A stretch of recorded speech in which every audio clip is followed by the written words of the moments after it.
Cricket আর football নিয়ে যখন মেতে গোটা দেশ, ঠিক তখনই ইতিহাস গড়ছেন ভারতের অন্যান্য খেলোয়াড়রা। জিতছেন একের পর এক ট্রফি, ভাঙছেন গড়ছেন একের পর এক রেকর্ড। কেউ বা জিতছেন শুটিং বিশ্বকাপ, কেউ বা আবার ব্যাডমিন্টনে গড়ছে রেকর্ড, কেউ বা আবার হাই জাম্প দিয়ে হচ্ছে এশিয়ার সেরা। কি অবাক হচ্ছেন? ভাবছেন এই সমস্ত খেলা আবার কখন হলো? ভাবছেন কোন খেলোয়াড়রা এই সমস্ত খেতাব জিতলেন?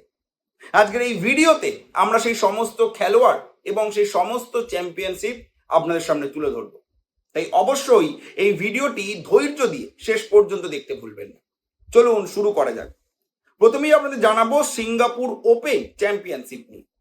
সেখানে ভারতের দুই তরুণ সাত্বিক সাইরাজ রানকিরেড্ডি এবং চিরাগ শেট্টি ভারতের হয়ে খেতাব জিতেছে, জয়লাভ করেছে সিঙ্গাপুর ওপেন ম্যানস ডাবলসে।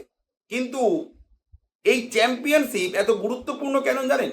কারণ এই চ্যাম্পিয়নশিপ আগে ভারতের কেউ জিততে পারেনি। সিঙ্গাপুরের ওপেন টাইটেল এই প্রথম কোনো ভারতীয় জিতল, তাই জন্য এটা এতটা গুরুত্বপূর্ণ। এবার চলে যাব এশিয়ান অ্যাথলেটিক্স চ্যাম্পিয়নশিপে। সেখানে মেয়েদের হাই জাম্পে সোনা জিতেছেন পূজা সিং। এমনকি এই গোটা চ্যাম্পিয়নশিপে, এই এশিয়ান অ্যাথলেটিক্স চ্যাম্পিয়নশিপে ভারত মোট 24টা মেডেল জিতেছে, যার মধ্যে 8টা সোনা। ভাবতে পারছেন? আপনারা বোধহয় অনেকেই জানেন না।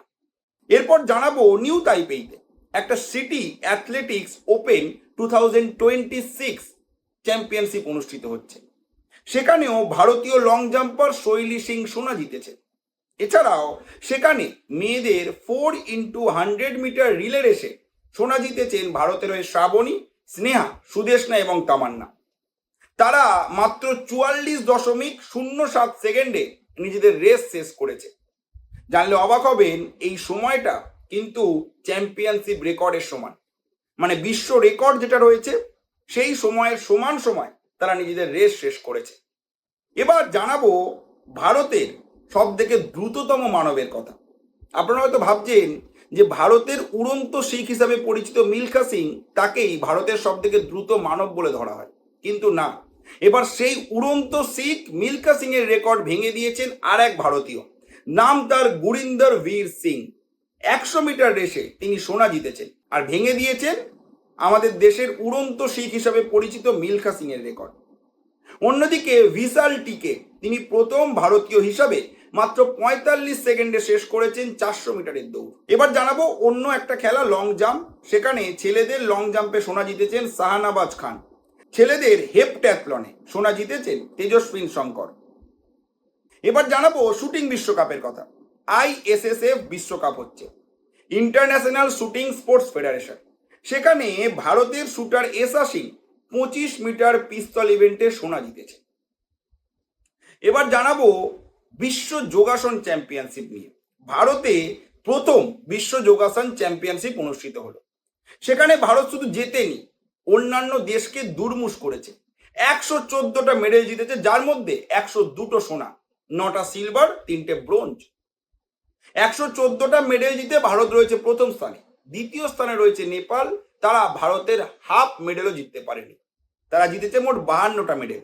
তৃতীয় স্থানে রয়েছে উজবেকিস্তান, তারা জিতেছে মোট 25টা মেডেল।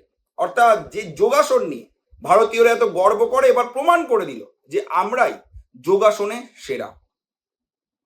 এবার জানাবো ফুটবলের কথা। আপনারা অনেকেই ভাবছেন যে ফুটবল তো আমরা দেখছি, আপনারা ক্লাব ফুটবল দেখেন, বিদেশি ক্লাব ফুটবল দেখেন, ভারতের ISL দেখেন, ফুটবল বিশ্বকাপ দেখছেন হয়তো, কিন্তু মেয়েদের ফুটবলের কথা আপনারা কতজন জানেন?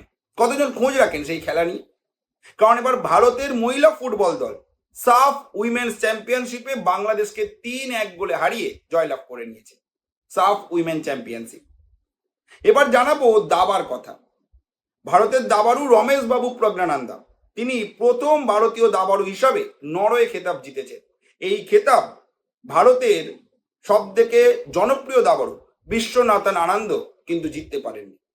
এছাড়া প্রজ্ঞানন্দার বোন বৈশালী, তিনিও টোকিওতে অনুষ্ঠিত হওয়া WR চেস উইমেন্স ট্যুর জিতে নিয়েছেন। অর্থাৎ ভাই বোন একসাথে কিন্তু দাবাতে বিশ্ব রেকর্ড গড়ছে, ভারতকে সবার শীর্ষে নিয়ে যাচ্ছে। এমনকি দাবাতেই আর এক ভারতীয় অর্জুন এইরেগাজি, তিনি বিশ্ব দাবা র্যাঙ্কিংয়ে শীর্ষ 10-এর মধ্যে পৌঁছে গিয়েছে। এখন তার র্যাঙ্ক 8। একমাত্র ভারতীয় হিসাবে এই কৃতিত্ব গড়লেন অর্জুন এড়েগেছি। সম্প্রতি ফেডারেশন ইন্টারন্যাশনাল দেশ একেস অর্থাৎ চেজের যে দাবা র্যাঙ্কিং, সেখানে র্যাঙ্কিং প্রকাশিত হয়েছে। সেখানেই অর্জুন এড়েগেছি এই স্থানে কিন্তু পৌঁছে গিয়েছেন 8 নম্বর স্থানে। এবার জানাবো হকি এশিয়া কাপ। সেখানে ভারতের অনূর্ধ্ব 18 পুরুষ দল সোনা জিতে নিয়েছে। মেয়েরাও পিছিয়ে নেই, মেয়েদের দল ব্রোঞ্জ জিতেছে। হচ্ছে উলান বাতর ওপেন 2026। এটা একটা আন্তর্জাতিক কুস্তি টুর্নামেন্ট। সেখানে পুরুষদের ফ্রি স্টাইল রেসলিংয়ে 3টে সোনা আর 4টে ব্রোঞ্জ জিতেছে ভারত। সাগর জাগলান, দীপক ধনকার এবং দীনেশ ধনকার, তারা ভারতের হয়ে 3টে সোনা জিতেছে। এবার জানাবো এমএমএ এর কথা। মিক্সড মার্শাল আর্টস বিশ্বের অন্যতম জনপ্রিয় মার্শাল আর্টস চ্যাম্পিয়নশিপ এটা।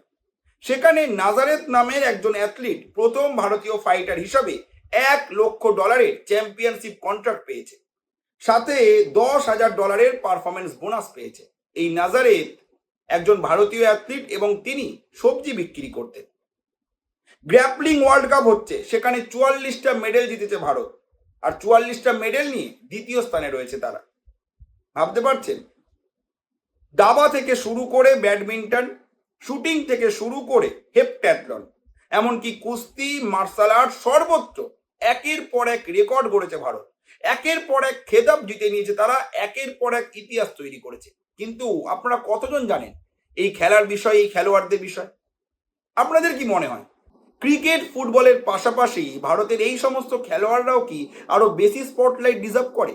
ক্রিকেটার ফুটবলারদের মতো এই খেলোয়াড়রাও কি বেশি স্পন্সরশিপ ডিজার্ভ করে? জানাতে ভুলবেন না আপনাদের মতামত কমেন্ট করে। আর যদি আপনারা এমনই নানা ধরনের কন্টেন্ট সম্পর্কে জানতে চান, যে কন্টেন্ট মেন স্ট্রিম মিডিয়া আপনার সামনে তুলে ধরছে না, তাহলে কিন্তু অবশ্যই ফলো এবং সাবস্ক্রাইব করতে ভুলবেন না আমাদের এই চ্যানেলটিকে। ধন্যবাদ।